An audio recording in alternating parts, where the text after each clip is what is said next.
That just stranded these 100 people in the middle of the wilderness. And whichever team has the most people here when help arrives splits that $250,000. The people wearing blue are a team of survival experts. And the people wearing red are amateurs who might not be cut out for the wilderness. Blue team, grab your bags and follow me. What's the longest you spent in the woods? Longest, 3 months. Like for fun?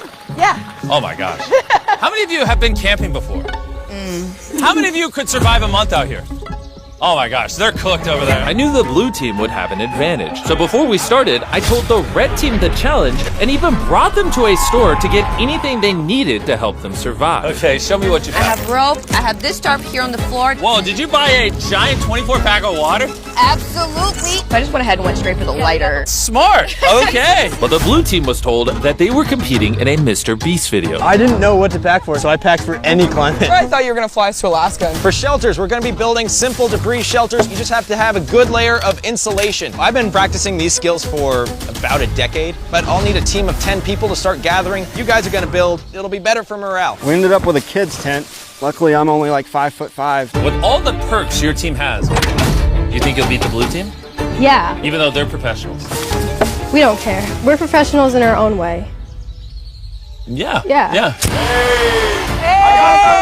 I'm just doing what I've seen in the movies. These people do this for fun. How many nights are you guys staying? All the nights. I can stay here till Christmas. Until they tell us we have to leave. Their hobby is suffering in the woods. Good night. And during the first night, it was very clear that the red team's advantage was making it easier for them. But the experts struggled to keep their eyes shut as the temperatures dropped drastically. I'm so exhausted, I'm dehydrated, and wondering why I'm here. I physically couldn't sleep. The ground was so cold, everything was wet.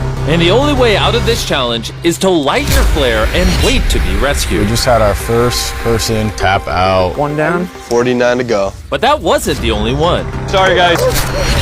I'm 66 years old, had double knee replacement, and I'm so sorry. Shockingly, the first two eliminations are experts from the blue team, while the red team was using their resources to sleep outside in style. It's a beautiful morning, the sun is shining. So lucky to be out here. It's nice to just take a break from the world sometimes. Meanwhile, the experts knew they needed to fix their shelters fast, or they'd quickly lose even more people.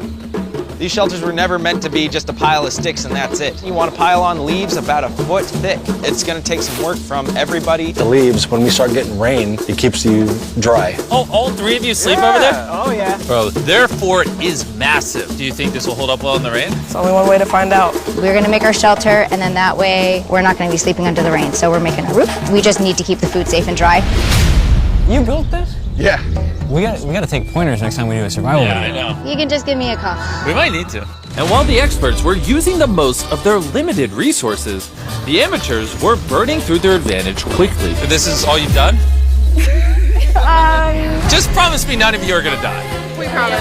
Okay. Promise. As the day turned to night, the amateurs continued to recklessly waste. I know they're still working hard, using all their energy, because they're not gonna last. But the experts' hard work was already paying off. Look at this. This is better than 4 seasons. I think we're going to have a much more comfortable night, personally. We're out in the woods. Slept like a baby. Wow. Just because we built a great shelter. It was warm. The red team, they probably got tents. They got sleeping bags. We got this. You know, we're all out here not eating and having a blast. Backflip, bro. While the experts started their day rested and full of energy, the amateurs started theirs facing the hardest part of survival, an empty stomach. Do you have any snacks? I wish. The red team spent the first 2 days absolutely destroying their snacks. And now, We're all so hungry. Hunger is really setting in today. As we're about to go explore for food and water. meanwhile, Foraging class starting now. with the knowledge of wilderness survivalist Seth, Blue Team was able to turn their forest into a grocery store. You can always pick it and eat it as a trail nibble. He even built a fish trap out of sticks to put into the nearby river. Meanwhile, the amateurs tried out their fishing gear, but only had the skill to catch trash. But by day 4, the snack situation was no laughing matter. Breaker 4 and I were out of food. How much food do we have? Do you know? We don't have any food. I'm about to be snacking on this all night. We're gonna go scavenger now. So because party mix lasts for 45 minutes at best, What's this? I also had a plan for that. Beets! Apples! I planted food caches all around the forest. Dude, what? With a minimum amount of food to survive, if they manage it right. I bet there's all kinds of stuff in these woods. We just gotta walk around. I just found a ton of food in the woods. Oh, we're eating good tonight. Both teams established community pantries to ration out the food.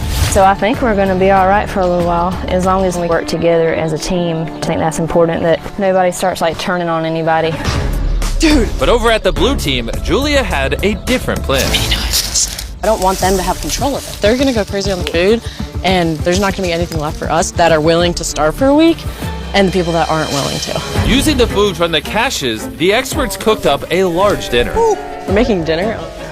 That's insane. And tensions came to a boil. We are doing the best we can. Not everybody's gonna be happy, but we can't make you happy if you don't communicate with us. We're up. Good night. Where is their shed, Chelsea? Randy's suspicions revealed a new obstacle in this challenge. No way, are you for real? Potatoes. Their own teammates. Look at this. This is the stash we found in their shed when they left. They weren't contributing to the group, then I gotta say, I'm glad they're gone. The other side of the coin is we need people to stay because we gotta win this game. Randy is right. The team with the most members left at the end of this competition will win and divide up the $250,000 prize. We've lost 5 people. So listen, none of us eliminate tomorrow, okay? But despite Randy's pep talk, Never being in a game where I can't trust my own teammates. Marco, don't do it. the self-eliminations kept coming. And so did the arguments. You can't decide what other people are going to eat. There's 11 people here, so one person can get an apple. Ridiculous.